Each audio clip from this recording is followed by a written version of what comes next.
Welcome to Zen and the Art of Real Estate Investing, one of the fastest growing real estate investing podcasts in the world. What if you could learn from experienced real estate investors? Find out what got them to where they are now. Get insight into their daily habits and take these insights to inspire your own growth. Each episode, Jonathan Green shares an in-depth look at the mindful approach to real estate investing. Jonathan is a lifelong real estate investor and the founder of Streamline, a data-driven, investor-friendly, independent real estate brokerage located in Madison, New Jersey. Whether you're looking to start from scratch, get to the next level, or just for a straightforward and honest approach to real estate investing, this is the free mentorship program you can take with you anywhere. Now, here's Jonathan. Welcome back to another episode of Zen and the Art of Real Estate Investing. My guest today is Neil Henderson of Nomad Capital. Now, Nomad is investing in self-storage, and they want you to grow with them. It's much more passive than the way that Neil started, and you're going to get that right at the start of the show because it started with short-term rentals, which is very interesting because it doesn't usually happen that way, and he didn't think of it himself. Let's hear all about it right now. This is episode 286 of Zen and the Art of Real Estate Investing with my guest, Neil Henderson. Neil is an investor relations specialist and general partner at Nomad Capital. He's also the co-host of Truly Passive Income, which I've been on, had a great time, and a longtime real estate investor. Neil, welcome to the show.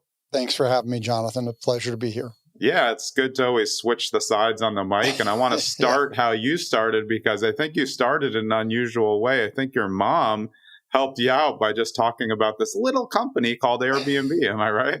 Yeah, I had never really considered real estate investing.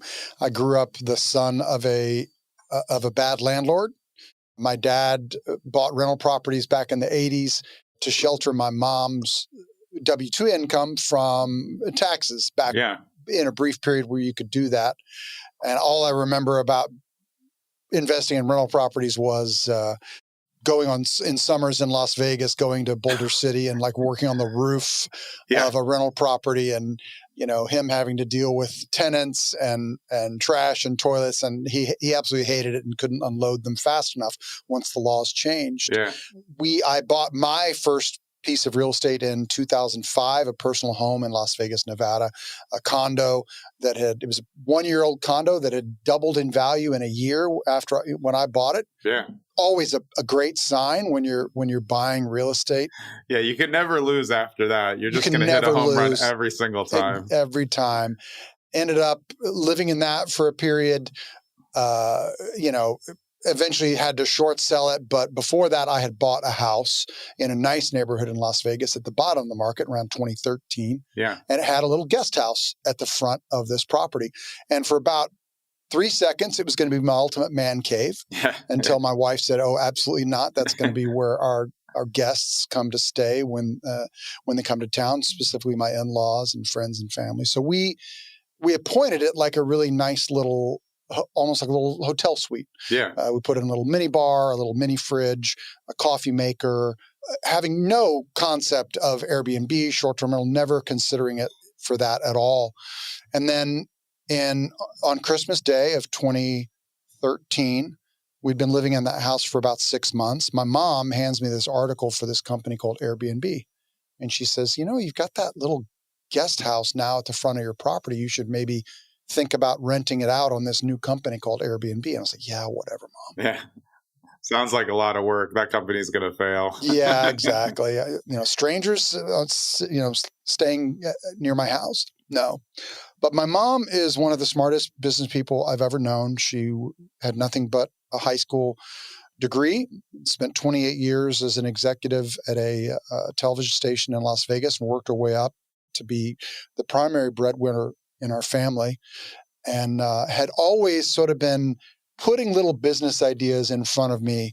And I always was like, yeah, whatever, Mom. Yeah. Mobile car wash. Yeah, that sounds horrible. I don't want to do that.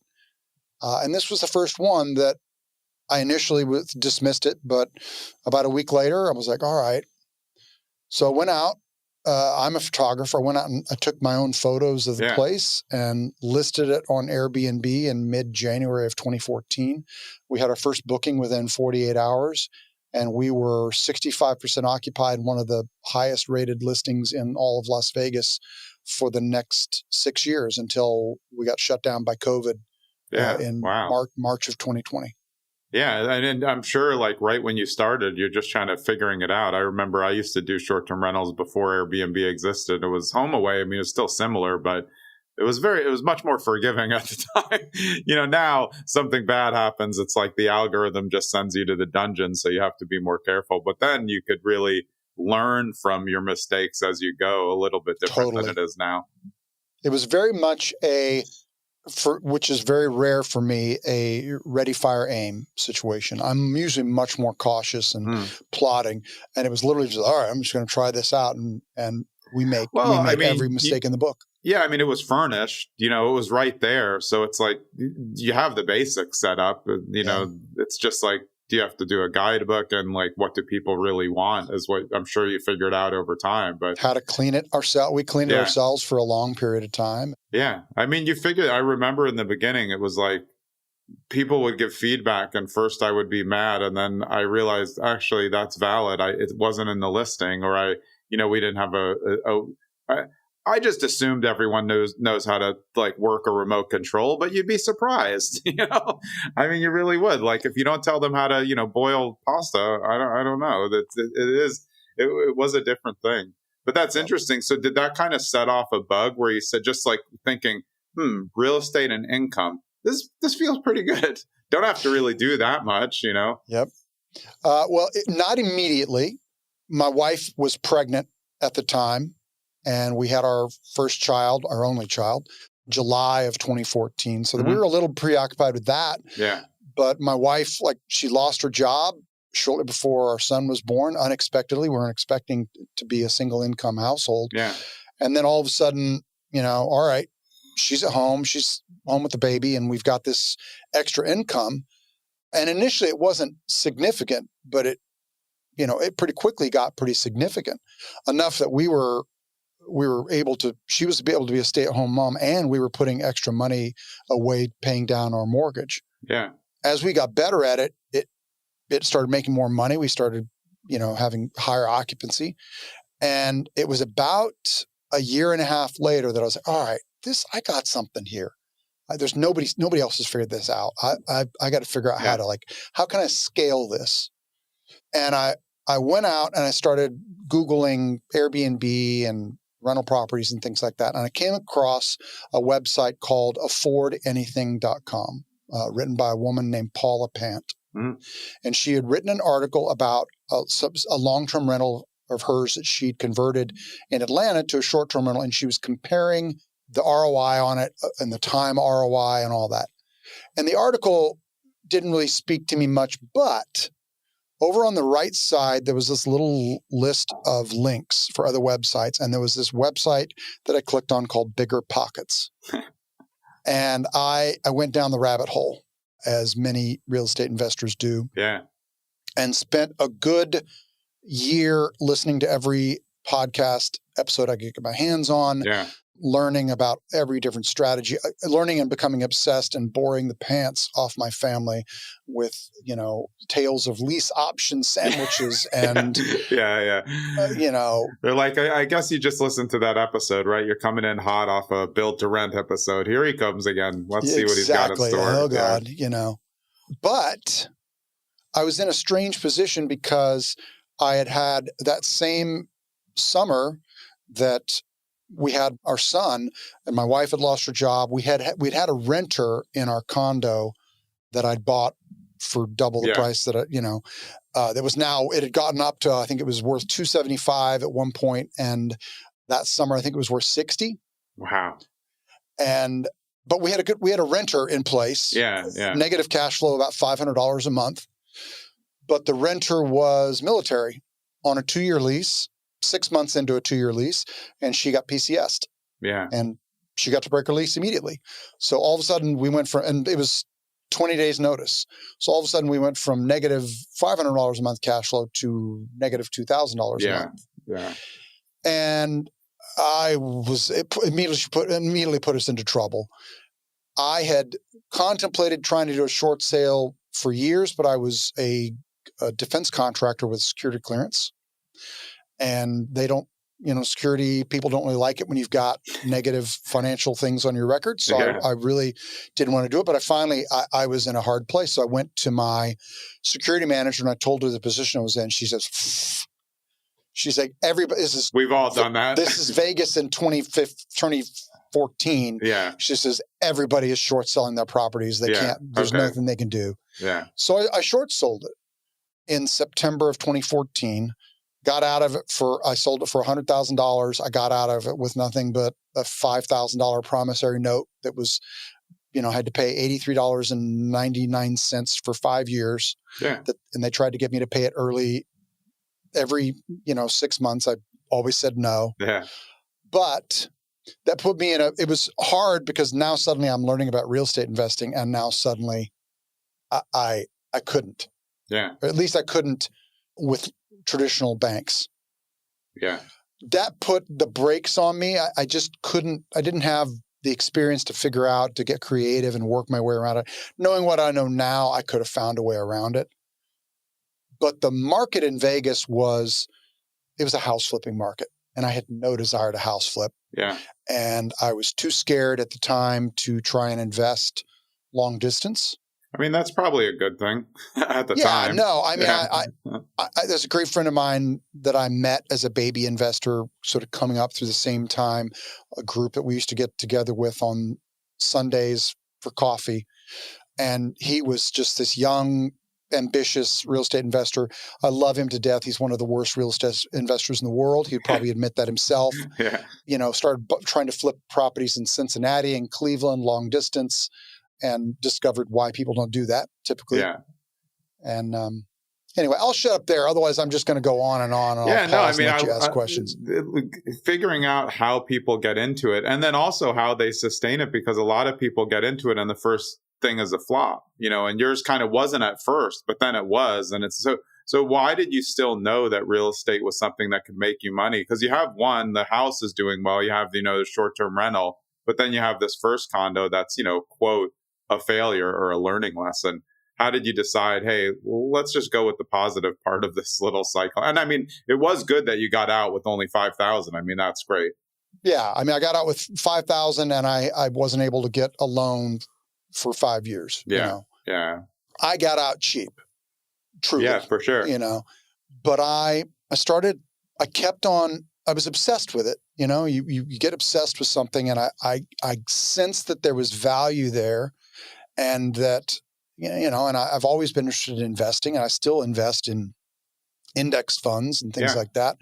But I got it. It just, real estate clicked, and I got the fact that we were in a cycle, and it was a good cycle. Yeah.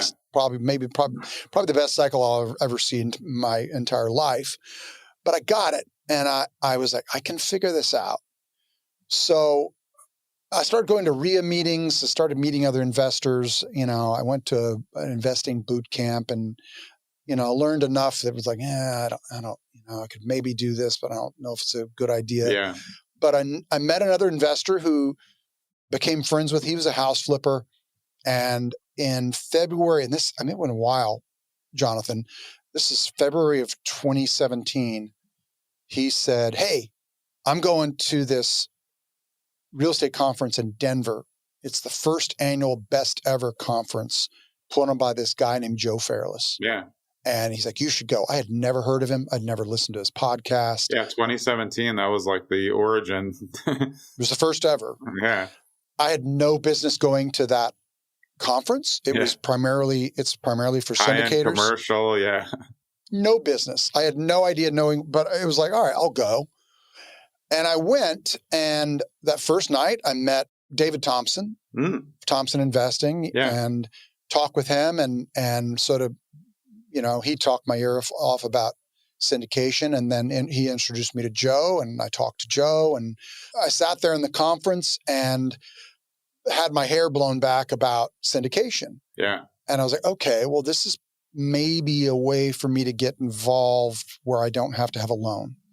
not knowing. I mean, that's as deep as I got. Yeah. Well, you have 5 years where you have to figure it out. So it's like, okay, which is going to be the way in? I think it's smart.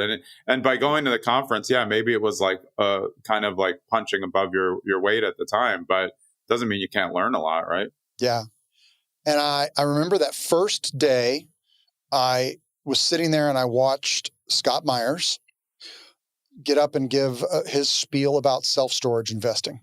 I don't know if you know who Scott Myers is. I know the name. Yeah, he's sort of one of the premier sort of self-storage investing gurus. It's rude to call him that. He's a good guy. Yeah, the good guru, not bad guru. Yeah. And I had never thought about investing in self-storage.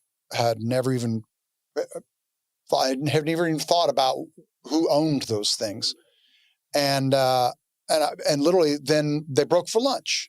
And I went downstairs and they had a little lunch buffet set up with lunch tables. And I got my lunch. And rather than going and sitting at the table with the guy that I knew, I was like, all right, I'm going to go find somebody I don't know. And I sat down at this lunch buffet table that I say changed the course of my life. And there was this guy there by the name of Eric Hemingway with his daughter, Maggie Hemingway. And he was about 2 minutes of telling the story about how he built his first self-storage facility from the ground up in 2006. Yeah. And then he went and lived on a sailboat in the Mediterranean for 3.5 years with his family. And I was like, well, I need to know this guy. Now, it was a lot more complicated than that. Yeah. And not nearly, a straight and narrow path that Eric went on. But that engaged me and excited me. And I became friends with Eric. I hung out with him the rest of the conference, went for beers with him, and we just clicked. And he's such an affable, friendly guy. If you've ever met Eric, anybody who's ever met Eric will describe this. And anytime Eric tells that story, he draws a crowd. Yeah. It just gets people's attention. And he said, hey, when we said goodbye, he said, hey, if you're ever out in Wilmington, North Carolina, come and visit me. And I was like, okay, cool. And I went home and I told my wife, I said, hey, how do you feel about going to Wilmington, North Carolina over Memorial Day weekend? And she's like, why? Yeah, random. And I said, I met this really cool guy. He invited us to come out to Wilmington. I don't think Eric was quite, thinking that I was going to come out 2 months later. Yeah. So that was the first trip my wife and I took away from our newborn son, just the two of us, to go visit Wilmington, North Carolina, which I'd never heard of, and hang out with a self-storage investor. Yeah, but also you had a baby and it's your first time away, so you could literally go anywhere and it's great, Well, he didn't go with us. No, I know. Scary and great. Like, okay, this is the first time we're going to be alone, like without any crying, and someone's going to take care of him. Like, it's scary, but it's not like you needed to go to Hawaii to make it good, because Wilmington, like your wife was thinking, like, huh? Yeah. Why? Yeah. But we were charmed by the town. And I don't think we really thought, oh, we're going to move here someday. But, anytime you're on vacation somewhere, everybody has those thoughts. Could I live here? Yeah, exactly. But I stayed in touch with Eric. I started raising capital for multifamily syndications in sort of the co-GP model, sort of in the bad old good days, before the SEC kind of came through and slapped everybody's hands. Yeah. But started a podcast because I figured that'd be a great way to, a thought leadership platform. But honestly, I've never found, I don't know about you, Jonathan, I've never found my podcast to be all that great of a thought leadership platform, but I found it to be an amazing networking platform and an amazing place for me to learn from people. Yeah. I never have had an episode where I didn't learn something. Usually I'm charged up to do something. I have to relax because I only, how many things can you get going? But yeah, I agree. And I think when you think about it holistically, just the conversation that we have, it's just going out on the airwaves to anybody. I don't know. Someone in Holland could listen and say like, wow, that tidbit, what you said about how it changed your life. Now they're going to go to Best Ever this year. It's totally different now, more experienced. And like maybe it's going to change their life. So, you just never know what the reach is going to be. And I think that's kind of the fun of it. If you do it like you and I both do it, we talked about this before we got on, like it's just two real estate investors having a conversation. And I think that's what, at least personally, I enjoy listening to when I'm listening to other podcasts that are not real estate, like Rich Roll or Tim Ferriss. I'm listening for the conversation. Yep. I want to see what's going to come up, and I don't want to hear a scripted version of something. I really want to see like, oh, wow, that's something I never thought of, And then when you hear the host say that, you're like, okay, this seems real. I think it's fun. Yeah. But when you started the original one, that was the Family Freedom podcast, right? That was correct. Like 2019. Yeah. We started that in spring. I think we recorded our first episode in like 2018. We built up a bank of like 10 episodes before we launched. And then we launched in the summer of 2019. Yeah. I mean, it is. And how much did you start to learn right away? I think, as you were saying, it's like you realize, wow, I mean, this isn't, a good thing for the other people listening, but like, I'm just getting myself information here. Totally. And it's very like, Clint and I, we tell people this all the time. Like, listen, we're not here to sell something to you. You're a guest on our podcast. We're not here to sell something. We're here to provide you a platform. And oh, by the way, selfishly, it's a chance for us to be able to sit down with really successful business people, real estate investors, and learn from them for 30 minutes to an hour, where it probably wouldn't be all that easy. I mean, you're a nice guy, but if I just randomly called you up and say, hey, Jonathan, could I take you for coffee? And I wouldn't answer. Bend your ear. Yeah, bend your ear for 30 minutes about real estate investing. You'd probably say no, you know? Good point. Yeah. Hey, it's Jonathan. I hope you're enjoying this episode with Neil Henderson. And if you're interested in getting into self-storage, look, you already heard it this whole time. No tenants, no trash, a lot less hassle. Go to nomadcapital.us. You can click right in the middle. It says invest with us. And I can tell you that they pump out a lot of good webinars when the properties are coming up. They're very ahead of the curve on this. So if you want to get in with that, go to the website, check them out. Let's get back to Neil. I wanted to go back to something you said about self-storage, because there's one thing that I know about self-storage. It's that anyone who hasn't thought about it, the first time they hear about it, they think it's the best thing that they've ever heard. Just because the way that the people who are in it describe it, make it sound so much better than tenant real estate, because it is in its own ways. It's a different breed, different business, but, no tenants, like one bathroom, much different construction. I mean, it's just the type of thing. I just, every time it comes up and someone hasn't really thought about it, they're like, oh my gosh, yeah, this sounds like amazing. And the returns can be amazing. Well, the funny thing is, Jonathan, I don't know if Clint told you this story on when he was a guest. Clint got invited onto, it's a very simple business model. I mean, you're renting people a box of air. Yeah. You don't have electricity in the unit. You actually, you don't want to do that, because often people will unscrew a bulb and plug in a plug, and they'll live there. Yeah. And all you're taking one big box and you're chopping it up in a bunch of little boxes, and you're able to charge a lot more than you could charge for the one big box. Yeah. And when people, it's month to month, when people move out, you come in there, you sweep it out, you clean it out, and you rent it to the next person for hopefully more. But Clint he got invited onto a webinar in China, in Shanghai, China. There was a guy who raises capital from Chinese investors, and he deploys it into America. And he invited Clint on to come on and talk to, I think it was like 2,000 Chinese investors. Wow. And it was a 60-minute presentation that took 3 hours, because he had to talk and then translate and talk and then translate. And he said once they got to the Q&A session, he said it became very clear that they all thought it was a scam, because they're like, too good to be true. Yeah. They're like, hold on a second. You're telling me that Americans have these big houses that they and they need another little house, or they rent, and then they have too much stuff, and they rent another place to store their extra stuff. And he would say, yeah, that's exactly what happened. I see their point, though. Totally.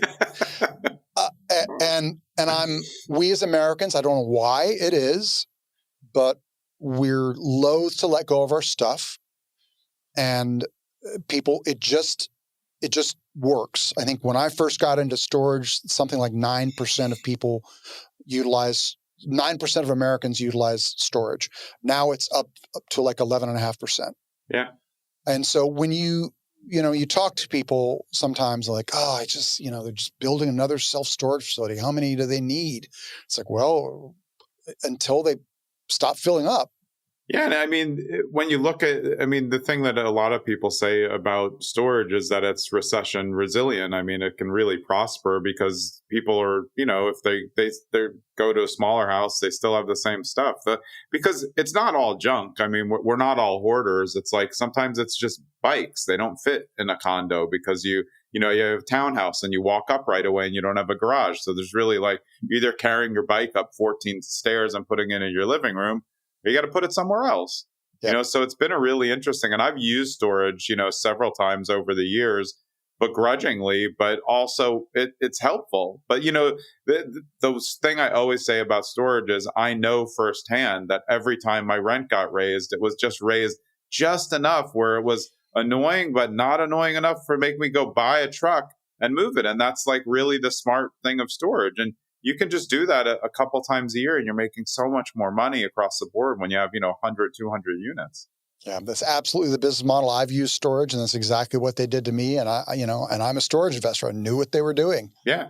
And about the comment about it being recession resilient, and thank you for using resilient instead of proof. Like I remember early on, I used to hear, storage is recession proof. Yeah. And I hate that. It's not true at all. Yeah, you and I both know it's like anything that you describe as an absolute, it's just going to get you in trouble sometimes. So let's, everything in real estate is a risk, even though for seasoned investors, it's very low risk, but there's always risk. But even with risk, you usually have the land. So, yeah. Storage is a trauma and transition business. And the reason it is, quote unquote, recession resilient is because people tend to, when times are good, people buy lots of toys. Yeah. They're renovating their house and they need to store the stuff that's in a room. They're just buying too much stuff and they're moving around a lot. And then when things are bad, people are downsizing. They're also moving and they utilize self-storage. Do you want to talk about the last 3 years in storage at all? Yeah, I'd love to. Yeah. So it's been the most challenging time for storage in probably the last 30 years, the last 3 years. And that's because it hits something. We're in such an unusual market. 30 to 50% of storage demand comes from people moving. Mm. And right now, the housing market is frozen. Yeah, golden handcuffs on those rates. I mean, yeah, you're right. 56% of Americans have an interest rate below 4% that own a home. Interest rates rose extremely fast after the pandemic, as did housing prices at the same time, which is normally a reverse correlation. Normally, if interest rates rise, housing prices come down. Yeah. So all of a sudden, traditionally storage for 30 years leased up at about 3% per month. That was, if you got into a market that wasn't completely oversupplied, it would lease up in about 28 months to what we called stabilized to about 85% occupancy. Well, all of a sudden, May of 23, all of a sudden the lease rate drops to about 1.5% to 1%. It doesn't sound like that much, but now you're talking a facility that's was going to take 28 months to lease up from zero, could take 60 months. And that's a new ball game. Yeah. And there's been distress. I shouldn't say distress in the market, but it's been a hard time for storage.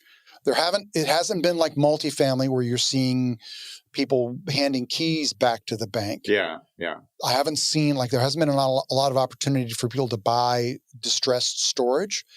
But anybody who's invested in storage as an LP can tell you over the last 3 years that it's been tough. And there's been paused distributions. There's, we at Nomad, we're behind projections. Yeah. But the way we have sheltered ourselves is that we're not building from the ground up. We're buying old, nasty, vacant, big box buildings, and then converting to storage. So our cost basis is significantly lower than somebody's who's building from the ground up. So it provides a margin of safety for us, and puts in some built-in equity for us, which is mostly created from the time that we buy the building to when we open it as an empty facility. Yeah. I mean, and then I guess one of the perks in terms of what's gone on with the market is once it's either renovated or built, either way somebody goes, there's really zero capex on it because these buildings are not like, these are metal or it's just not the type that you're going to be stuck, multifamily. Oops, there goes, your sewer system or you have your giant septic for the whole thing. And now you have a 800,000 in. Once you get the storage up and running, it's really just about leasing and operations and making sure that you have that going, because then it's just an operating business on top of the land. Correct. And it's you're in occupancy management. You're just trying to, lease up as fast as you can, because, what you quickly discover is that you got to figure out how much is an empty unit costing you every month. Versus, all right, well, if we can just get somebody in there who's literally, if we're just making $5 a month in profit on that unit, that's better than letting it sit empty. And that's a lot of what kind of happened when the demand dropped, is all of a sudden, all the REITs, the public storages, the extra spaces, things like that, they dropped their rates drastically. Because because they have so many. I mean, that's the advantage of what they can do. It's interesting, though. I was thinking, though, what you were saying about, just getting them in at a pretty low price, because you really need to get them in, because then once you raise it, they're not going to move the stuff. Again, like we said, no one wants to go get a truck for going up $750 a month. I mean, it's just, so that's really, actually, I never thought of it that way, that you're in price. It doesn't have to be as competitive as leasing in multifamily where, like, hey, if we don't get them, that building's going to get them. You just need to get them in there. So then in 6 months, you can just raise it back to what you want it to be, or get there slowly. Storage is a commodity.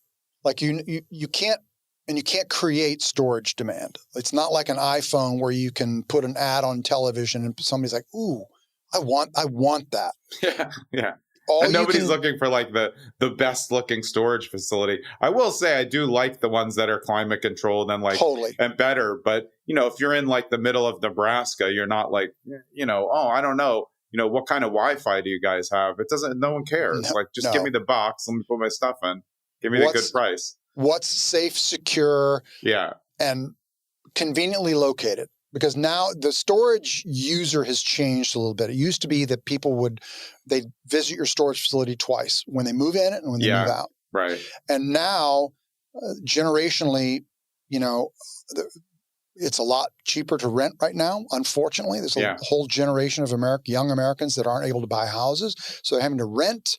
And as you said, they're now storing bikes and kayaks and their toys and things like that because they don't have space for that in their apartment. And so they're visiting once or twice a month. And they need to be able to access it quickly without having to bug a person. They don't want to have to check in with somebody. They want to be able to just get in, get out, and then bring it back later in the day.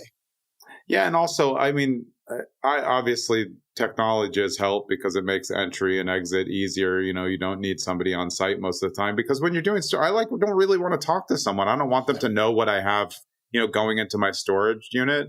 And the I don't know, I've probably been to my storage units. I don't have any now, but like over the years, like 100 times. I don't think there was a single time when I was at the storage unit, another person was there. So it's like the last thing you want is, hey, how you doing? Like, I'm fine. Let me just move my stuff. It's like a very succinct experience that you want, in and out, like you were saying, pick up the kayak, pick up jet ski, whatever you have in there, and let me get on with it. Yeah.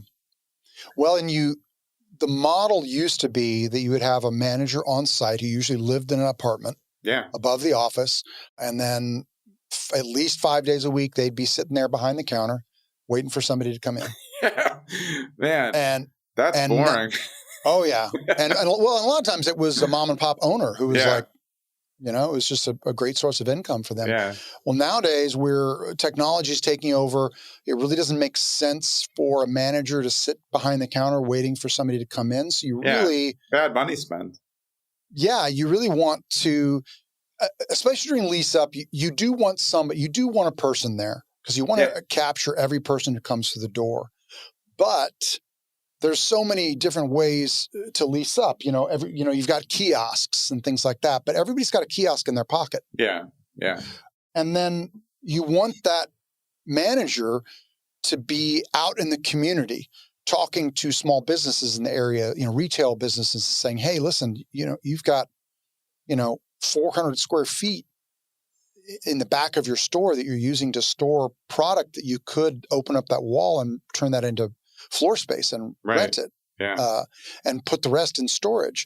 Going out to apartment communities and just letting them know, that there's a storage facility down the street, and hey, we'll give your tenants a first 2 months free. And just building awareness, because like I said, you can't create demand for storage, but all you can do is when somebody needs storage, just be the top of the mind. Yeah.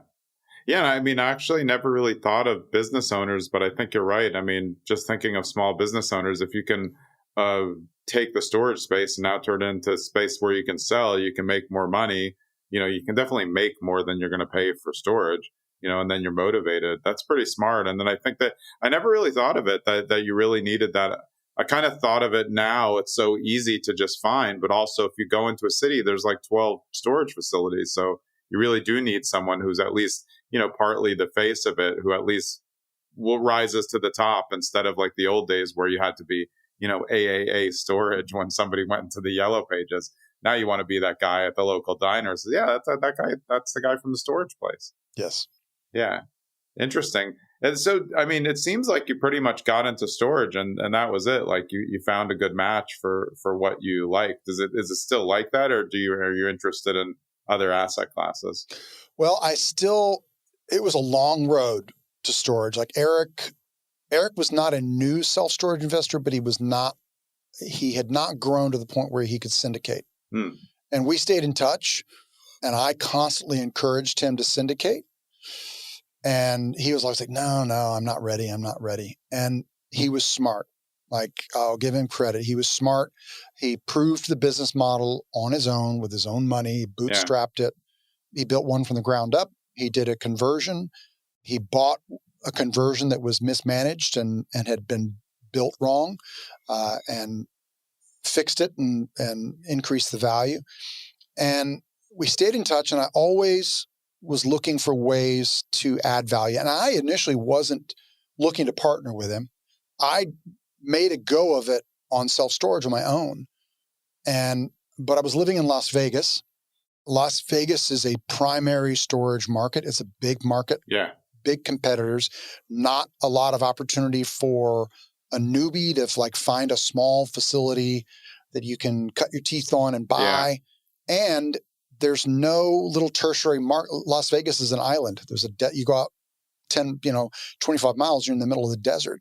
So it's a little island, and there's not some little tertiary market where I can go out and buy a cheaper facility in a small town and cut my teeth on it. Yeah. So I beat my head up against the wall trying to buy a facility on my own for a long time, and drove all over the Southwest and Arizona and New Mexico. I went as far as New Mexico, and then started looking at, facilities in St. Louis and Ohio. And I was like, what am I doing? Yeah. I've strayed from the plan. Exactly. And I'm going to get myself in trouble in a real hurry here. But I stayed in touch with Eric, came out again to Wilmington on Labor Day of 2019. And he had just bought a beachfront hotel, a little, it wasn't a hotel. It was a beachfront property. It was like a 6-room boutique hotel, bed and breakfast. Yeah. That was completely mismanaged and had been run down. And I saw that, and he told me what he was going to do with it. And I was like, man, and I loved it. And we went to the Carolina Beach, Curry Beach Market. Yeah. Which is just outside Wilmington's little island, barrier island outside Wilmington. And I was like, this seems like a short-term rental market. and might be an option for me to buy a place down here. And so I drove all over that weekend and drove all the way down to Oak Island and Holden Beach and almost bought a beachfront duplex in Holden Beach for like $450,000. Yeah. And luckily I couldn't get a loan, and because it would have been Holden Beach is a sleepy market. There's only one restaurant on the island. There's no grocery store. Yeah. It's the kind of town that literally, and it's people that are there for 3 months in the summer, and then there's nobody. Yeah. But it just opened the thought of, all right, what if I bought a multifamily in Carolina Beach or somewhere in the area, and I lived in one side and rented out the other as a short-term rental, which is what I was already doing in Las Vegas. Yeah. So I started looking into it, kept in touch with Eric, and he like was getting to the point where he felt like he was going to ready to syndicate. And I told him, listen, I'm going to move out here. And he's like, yeah, sure. Then in February, we were at the Best Ever conference in it was outside Denver. It was up in the mountains. All I remember is I was hypoxic the entire time. But I was there with Eric and his son, Levi, who's his business partner, and had a great time hanging out with them and just geeking out about real estate and self-storage. And I remember I took them aside the last night we were there and sort of took them out of the bar into this little stairwell area. And I said, hey, I very drunkenly told them, hey, I want to help you guys get to 100 million in assets under management. And it was the first time I'd sort of put a number out there and just said, now, Jonathan, 100 million in self-storage assets under management is a lot of storage. Yeah, it is. But they both said, yeah, let's go. Let's do it. Well, I think from what you said, they proved the concept, then they had done the work themselves. So they were at the point where, hey, this is all making sense. And you didn't try to build that part too early. You just built a friendship and then, hey, here's the time. That's why I always tell people these relationships in real estate, you never know when something can transpire and connect you to do something huge. And that's exactly what happened with you. Yep. And we all came home from that conference and the whole world ended. It was March of 2020. Yeah, fun times. I came home. The city of Las Vegas sent me a cease and desist on my short-term rental because the laws had sort of, changed around us from the time that we had started operating. Yeah. And COVID would have shut us down 2 weeks later anyway.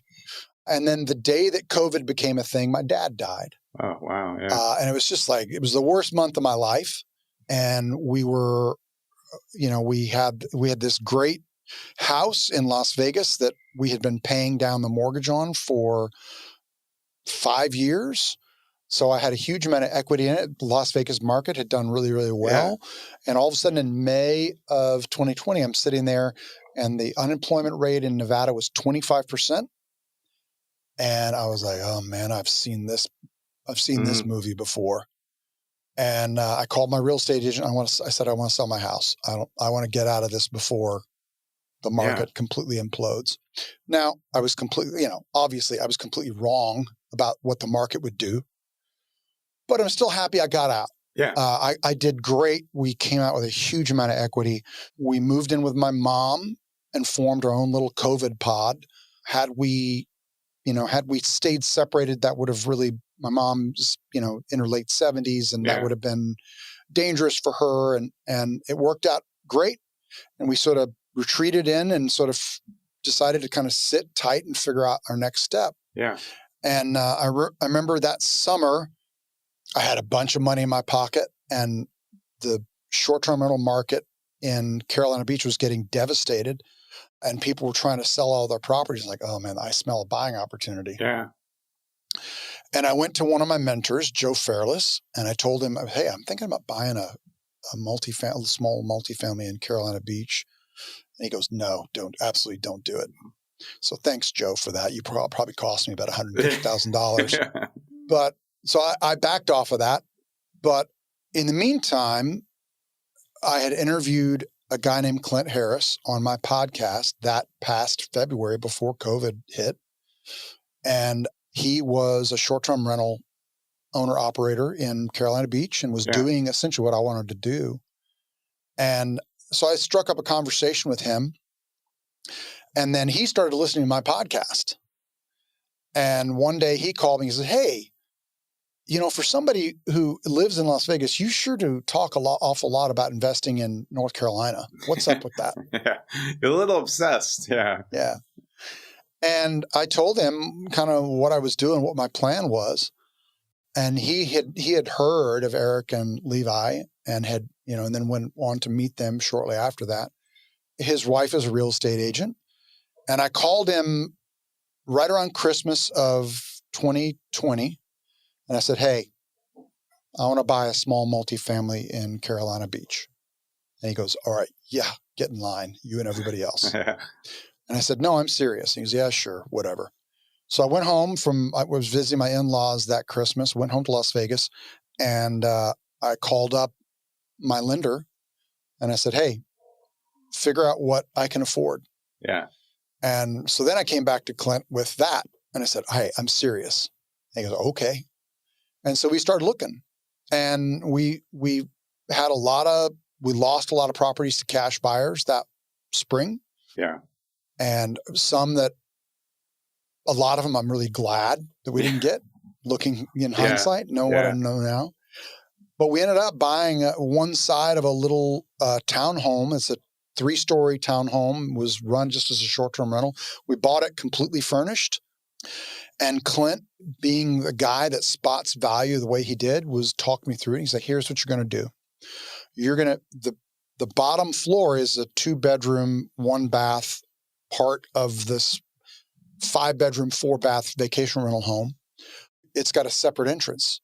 So what you're going to do is you're going to close off that, create a little owner lockout on that bottom level. Yeah. You're going to open up a wall. You're going to add a little kitchenette, and you're going to make it a 1-bedroom suite with a large living room and a kitchen. And you can rent that. It's across the street from the beach. And I was like, all right, let's do it. So we bought it. We paid a pretty penny for it, but would have paid probably $150,000 more had we waited 6 months. Yeah. And we got a great interest rate. We had made the plan to maybe wait until January of 22 to make the move, because now as we closed on in June of 21. Yeah. We kept it a short-term rental, the whole house that summer, paid our entire mortgage for a year. Then my mom, that August at dinner, she's like, well, what's your plan? I was like, well, we're going to wait until January and move. She's like, what are you waiting for? She's kicking you out. She's kicking us out. She's like, you're an adult now and you have a kid. Like, yeah, I mean, it was my mom had a big house. Yeah. And we lived in our own little part of it. And, and we get along great. I have a great relationship with my mom. Yeah. But she was also, I think she saw that I was maybe stalling a little bit. Yeah. And just fearful of letting go of my W-2 income, which I had. Yeah. I'd had for 18 years. And she was a widow, and she was ready to get on with the next chapter for her. Yeah. And so I went in the next week and I gave notice at my job, and I quit my job in September of 21. A week later, we had a funeral for my dad, because we weren't able to have a funeral during COVID. And then on October 15th, on my wedding anniversary, packed up and we started driving across the country, and arrived in Carolina Beach at 5 p.m. on October 24th. Yeah. And when you arrived, though, it was in its original 5-bedroom condition. You still had to do the work. Yeah. Correct. So I spent about $40,000 to convert the bottom suite to its own separate short-term rental, added a little outdoor shower next door to the entrance to it, and added a little kitchenette. And we live on the top 2 floors. It's 3-bedroom, 3-bath, and it pays our mortgage. Yeah. It's interesting, though, because now when people are looking with the rates so high, it's much tougher to make those type of plays. But I think there'll be a time when we can again. And it's just about, is it going to match, the prices that are out there? There's low inventory because nobody's selling, so there's still high demand. But yeah, it's interesting to see that strategy can work, you can do it backwards and make more money, but you have a family, so you still want to live nice, and I think people forget that you can get an enormous enjoyment out of real estate that also appreciates and has, maybe a little sidecar, like you have the mother-daughter in Las Vegas and you have here. I mean, mother-daughters are like the secret of residential real estate, because it's not really like an investor product, it's not even like a multifamily really. So it's just this kind of thing like, oh, wait, there's a separate entrance. That's what you look for. So I really think it's a good tip and a good story to show the trajectory of how you went as well. And so, I mean, let's get back to Nomad for a sec, because I love the journey. What do you guys do? Are you always all in self-storage at Nomad? I've had Clint on a while ago, so let's get a kind of rerun on this. Yeah, our focus is storage, but Eric is one of those guys. I mean, he's been a contractor his entire life. Yeah, I remember Clint talking about that a lot, and that being important to the business plan and the integration of cost basis to build and renovate. 100%. Yeah. We could not do what we do at the price basis if we were going outside and hiring outside contractors. Yeah. People do it, and they do it very well. I'm not knocking them, but it'd be a lot harder, and we could not do it at that cost basis. We define ourselves as heavy value. We just like heavy value add. Well, because of what they do in terms of the contract. I mean, that's why it's a great fit. I really remember that. I'll definitely link to Clint's episode in the show notes, because I don't have the number offhand. But yeah, it makes sense, because if you're heavy value add and you have to pay for all that construction, your numbers, especially right now, it's not going to work. Like you said, that's not going to pencil at all. Yeah. We're focused on storage. We're seeing opportunity in office right now. Yeah. I'm not saying, we're just looking. And the question, because I think I'm sensing, I don't know about you, Jonathan, I'm just sensing that, listen, office is not going to go away. Yeah. I know everyone thinks that work from home is here to stay. And I'm telling you, I don't think it is quite. It's not going to be like COVID. It's going to come back. I very much agree. I think a lot of us are like, it's cool that I can wear like sweatpants, on the bottom and a shirt on work, but at some point we forget, like my first job was as a prosecutor. And I just remember how cool. It's just, there's so many employees at the government that like every day, like 10 of us went out to lunch. It's like the greatest camaraderie thing ever. And we have a loneliness epidemic now because like that's not there.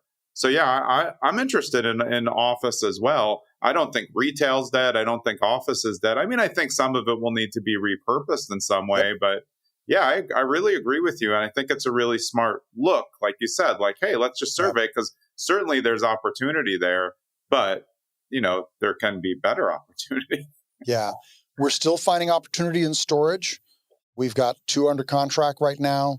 We're sending out LOI, 2 or 3 LOIs a month on them. So there is opportunity there. We just always have our eyes open to, all right, what's the next thing? We've got, we think we've got a pretty good feel for storage. We're doing it. And I know a lot of syndicators are, people like their syndicators to be just laser focused on one thing. And we are. I mean, we've figured out storage. And I don't know that, I think if we do office, it's probably going to be with a JV partner before we do it with investors. It just, I think it would be it'd be a tough sell for investors to all of a sudden go, hey, we're doing office now. Yeah, but that goes to the background that you said that of how Eric did it, in the first place with storage, like proof of concept. Okay, proof. Yep. Now let's move on. I mean, I just think it's really like smart business principles. And I remember, again, if I combine Clint's interview and yours, it's really the same principles. It's just strong dynamics. We know what we're doing, but I think it's smart to be taking a look, because then, like you said, you could just open up another opportunity, because you really, nothing's ever perfected, as we said before, but you really, what you're doing with this. You have the construction team to figure it out. So it's not like that needs a whole bunch more to be figured out other than just finding more properties. And we have done office construction. We built our own offices. We built a co-working space across the street. So it's not completely foreign to us. And that's one of the things that I love about our company is how nimble we are because of that construction team, and they're so talented. I mean, they work miracles. I mean, I'm just the marketing and investor relations guy. I mean, it's not, they're the ones that do the real work and the miracles. Yeah. And if you combine the two things that we're saying about this, the strength of storage and then the interest in retail, there's also light industrial, which I think is kind of this perfect hybrid because of my experience with it, where the light industrial is not just for like contractors anymore. Like there's escape rooms and trampoline gyms going into these places, like really interesting multi-use. And I think that's going to expand when you don't, I always say, like, I remember when it started to happen in San Diego, we were going to trampoline park with my nieces and nephews and my kids. And it's like, where the hell are we? But we had Google Maps. You couldn't do it 25 years ago because you just never find it. That's why it was all, contractors and dump trucks and stuff now. But it's now like, if you have Google Maps, it doesn't really make a difference where it is if you don't need, branding frontage, if you're just a destination. Yep. Yeah. Awesome, man. Well, I really appreciate it. I've really liked the conversation because when I was on with you guys, I didn't get your background. So it's really good to talk to you. Because Clint never shuts up. Yeah, he's just, you got to wind him up and then he just keeps going. Did we even talk? I think it was just him, right? Probably. Yeah. He worked us in here. I love him. No, he knows. He knows it. He knows it. Yeah, well, I really appreciate you spending the time. Where is the best place for people to get in touch with you or find out more about what you guys do at Nomad?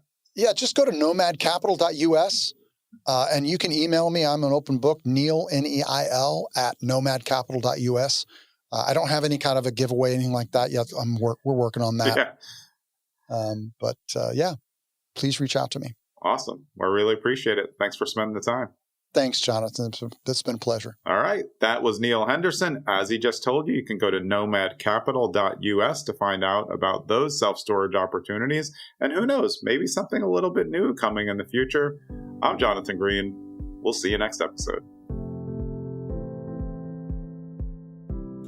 Thanks for sticking around to the end so you can get a preview of who's coming up on episode 287 of Zen and the Art of Real Estate Investing. And it's Luis Belmonte of Seven Hills Properties. Luis is a founding partner there. He was also the executive vice president and among the founders of AMB Property Corporation, which is now Prologis. He ran the development program. That's a $250 million per year development program. He also spearheaded the company's efforts to enter the Mexican market and also developed the company's headquarters on the San Francisco waterfront. This is a phenomenal show. I'm so excited for you to hear it. He is a veteran. He's been at it for a long time, and he goes all through it. Next episode with Luis.